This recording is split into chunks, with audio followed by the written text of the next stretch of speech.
Oke baik, terima kasih. Sebelumnya perkenalkan nama lengkap saya Christophorus Aprilanus Dimelantong. Saya dari program studi pendidikan musik semester 4. Di sini saya akan menjelaskan tentang filsafat, yaitu dalam buku yang saya baca dengan judul buku Dunia Sophie. Oke, di sini langsung saja. Jadi buku Dunia Sophie ini diambil dari kisah seorang gadis yang bernama Sophie Amuzen yang berusia 14 tahun. Nah, di sini kita masuk pertama yaitu pada tentang Taman Firdaus. Nah, dalam perjalanan pulang Sophie perjalanan pulang dari sekolahnya, dia ditemani oleh temannya yang bernama Joanna. Dalam perjalanan pulang mereka mendiskusikan tentang manusia. Lalu pendapat Joanna, temannya Sophie itu, dia mendapat bahwa manusia itu seperti robot atau seperangkat komputer. Lalu Sophie dia tidak setuju dengan pendapatnya si Joanna tadi.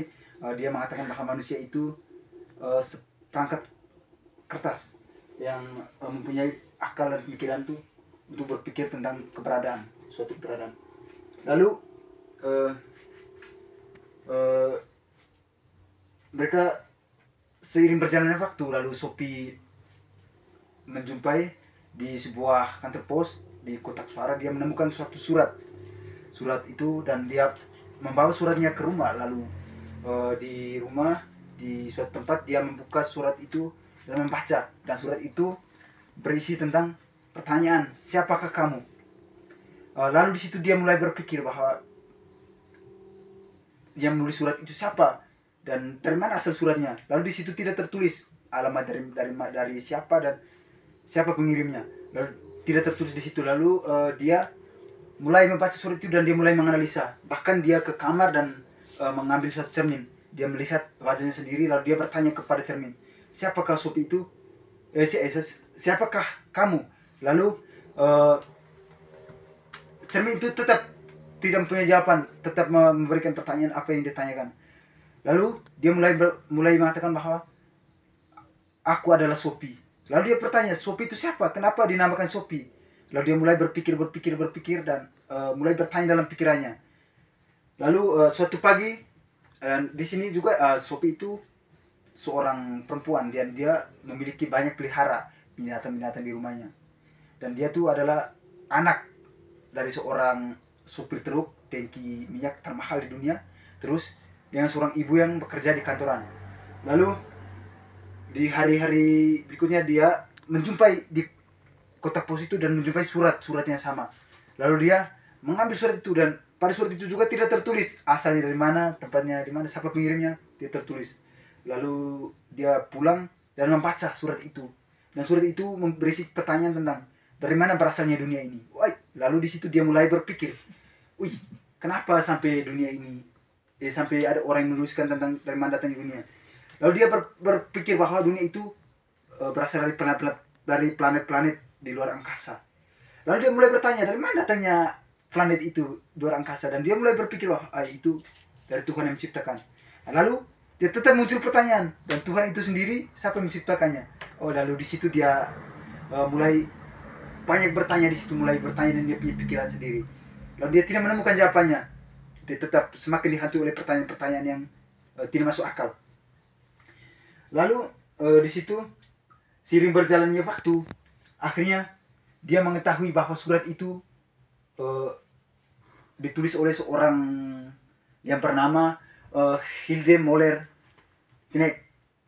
Surat itu ditulis oleh yang bernama Hilde Moller Knecht yang bertujuan untuk seorang anaknya yang berulang tahun dengan berisi pertanyaan begitu. Lalu dia mulai menjelaskan, kok kenapa seorang orang tuanya menuliskan pertanyaan-pertanyaan begitu yang membingungkan. Lalu kok tidak memberikan hadiah-hadiah yang menarik itu, kenapa harus berisi pertanyaan-pertanyaan begitu yang membuat orang pusing. Lalu di situ tidak habis juga, dia mulai berpikir dan tetap berpikir tidak akan menemukan jawaban. Oke, itu tentang Taman Firdaus. Lalu ada juga yang tentang topik sulap, itu juga berisi pertanyaan-pertanyaan yang sama tentang hal-hal yang tidak dipikirkan oleh manusia. Nah, di situ berisi tentang seorang pesulap yang dimana dia bisa membuat suatu topi dari topinya dan berisi kain. Lalu dia bisa menciptakan suatu kelinci yang berasal dari topinya. Dari situ tentunya orang-orang bertanya, bukan kalau orang-orang yang berpikir secara filsafat, dia tidak bertanya tentang bagaimana cara dia membuat itu, tapi dari mana datanya kelinci itu dan mengapa kelinci bisa muncul dari topi itu sedangkan tadinya hanya sehelai kain. Lalu kok kenapa yang munculnya adalah kelinci?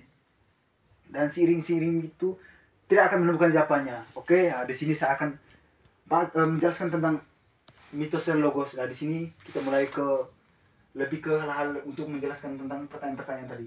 Di sini ada yang namakan mitos dan logos. Itu terjadi pada abad ke-5 sampai ke-6 sebelum Masehi. Dunia mengalami gelombang intelektual yang luar biasa. Ditandai juga dengan munculnya gerakan-gerakan yang cukup berbeda cara orang bertanya tentang isi dunia yang sebenarnya. Nah, dalam hal ini juga lebih mendasar dan tepat berargumentasi yang benar-benar menggunakan logos. Logos itu yang berarti hal-hal yang masuk akal, yang nyata dibandingkan mitos. Lalu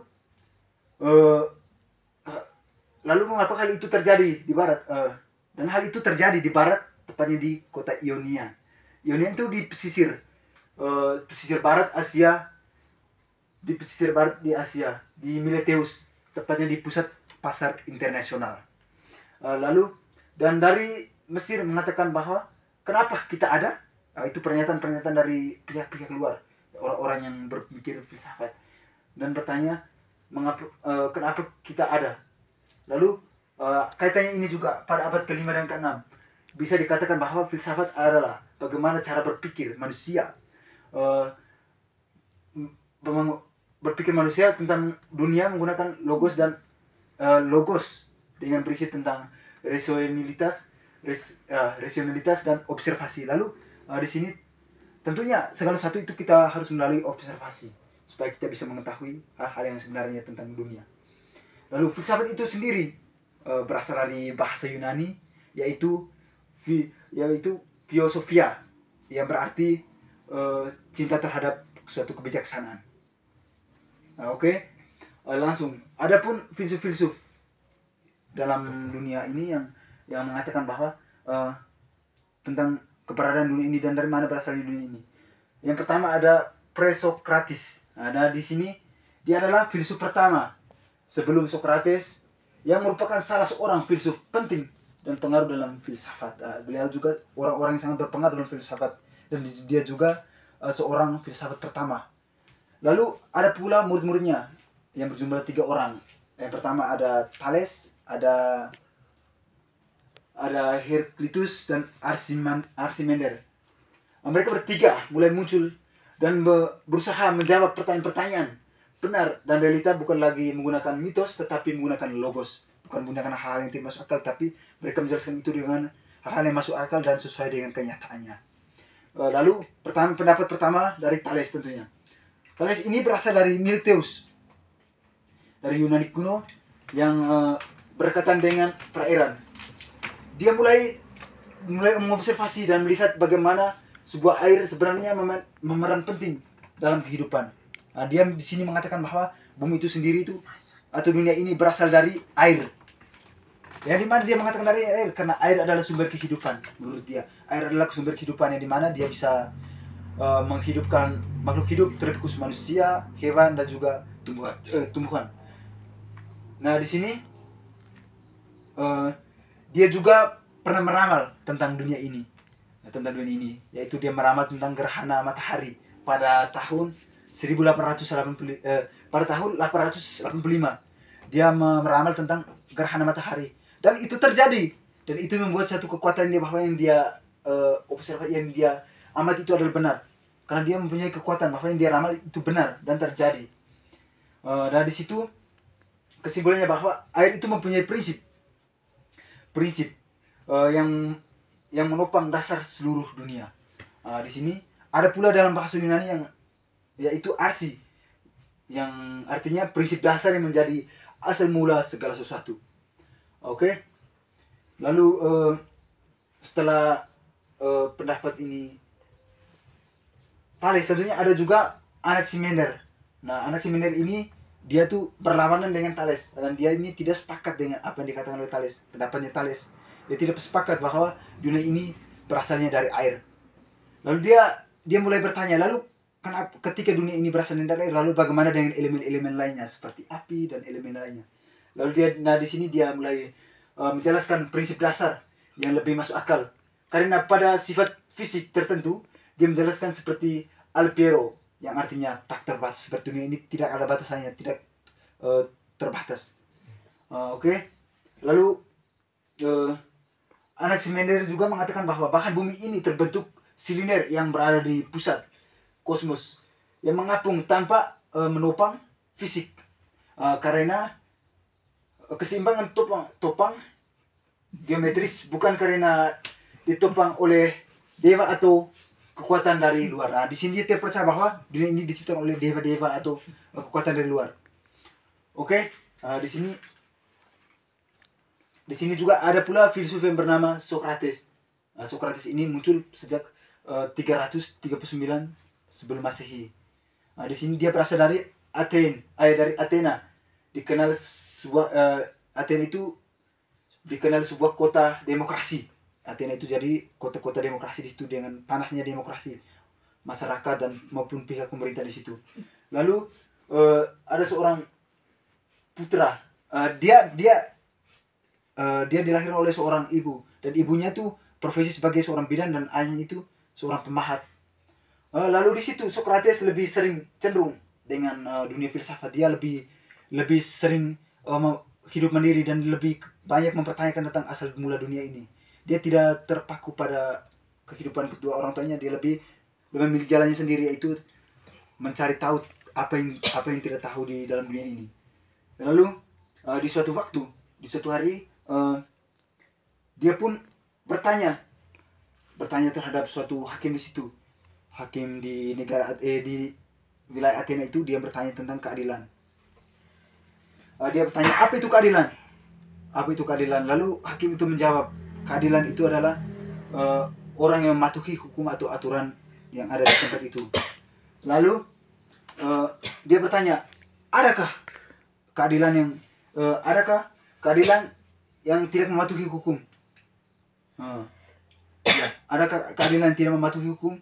Lalu hakim tersebut menjawab, ya, ada. Lalu di situ dia mulai berpikir bahwa, lalu bagaimana ketika tapi bukankah adakah hukum yang tidak adil? Lalu itu hakim menjawab, ya, ada. Lalu dia mulai berpengaruh terhadap masyarakat di situ, tentang keadilan itu. Lalu dia mulai memberi motivasi terhadap masyarakat di situ, sehingga masyarakat lebih percaya terhadap dia. Lalu di situ pemerintah di situ, mereka tidak percaya, bukan tidak percaya, tapi mereka membenci terhadap Socrates karena sudah mempengaruhi masyarakat di situ, sehingga masyarakat lebih cenderung percaya terhadap dia, bukan lagi terhadap pemerintah di situ. Lalu pemerintah mulai merasa bahwa masyarakat ini tidak lagi mempercayakan kami sebagai pemimpin di sini, lebih mempercayakan lagi Socrates. Lalu dia mulai menangkap Socrates itu, dan penjara selama 30 tahun Socrates itu. Lalu dalam penjara itu dia tetap mempunyai prinsip yang sama. Yaitu mempengaruhi masyarakat tentang keadilan itu yang sebenarnya. Lalu di situ dia mulai mempengaruhi masyarakat, dan masyarakat juga mulai mengikuti dia. Di situ para pemerintah di situ mulai membenci dia, dan dengan keputusan terakhir itu dihukum mati. Di situ pemerintah mulai mengatakan terhadap dia, ketika engkau tidak melakukan atau engkau tidak mengeluarkan dari dunia filsafat, maka engkau akan dihukum mati. Lalu dia tetap berpendirian bahwa dia tuh tetap berpegang teguh terhadap dunia filsafat. Di situ dia tuh lebih memilih minum racun. Jadi di sini dia minum racun tuh bukan karena dia bunuh diri, tetapi dia tuh mau menunjukkan bahwa dia tuh diciptakan oleh Tuhan. Jadi dia mati juga di tangan Tuhan. Dari situ dia mati di tangan Tuhan. Jadi dia tidak mau kalau mati di tangan para hakim tadi. Di situ dia mulai minum racun. Sebelum dia minum racun, dia mulai memberi satu kata, yaitu dengan memberikan sumbangan terhadap masyarakat situ, yaitu dengan sumbangan beras. makan gratis. Oke, setelah itu dia pun meninggal. Lalu kita masuk ke pengertian filsafat. Jadi di sini filsafat adalah memikirkan apa yang orang lain tidak pikirkan. Berbicara filsafat tidak jauh dengan dunia sains, matematika, agama. Pada dasarnya filsafat itu adalah orang yang ingin mencari tahu. Jadi mengapa saya katakan berkaitan dengan sains dan matematika dan agama? Karena dia tuh lebih cenderung ke hal-hal observasi, lebih ke hal-hal mencari tahu. Adapun dengan menggunakan rumus-rumus banyak sekali. Lalu kenapa pada suatu titik sesuatu berasal dari ketiadaan? Lalu para filsafat seperti Aristoteles dan Thomas Aquinas menolak bahwa sesuatu bisa muncul dari ketiadaan. Muncul dari ketiadaan. Mereka percaya bahwa segala sesuatu memerlukan sebab. Tidak ada yang bisa muncul dari nol mutlak tanpa ada yang menyebabkan atau menciptakan. Lalu yang kedua ada tradisi Kristen. Di sini kita langsung ke kesimpulannya. Dalam tradisi Kristen, terutama dalam kitab Kejadian, bahwa alam menciptakan alam semesta dari ketiadaan ini bukan berarti sesuatu muncul secara acak atau dari nol. Tetapi kehendak dari kuasa Allah yang mempunyai batas, ruang dan waktu. Jadi segala sesuatu itu diciptakan oleh Sang Maha Kuasa, karena kita percaya bahwa segala sesuatu itu diciptakan oleh Maha Kuasa. Jadi itu saja penjelasan singkat dari saya. Kurang lebih saya minta maaf apabila terjadi kesalahan. Sekian dan terima kasih.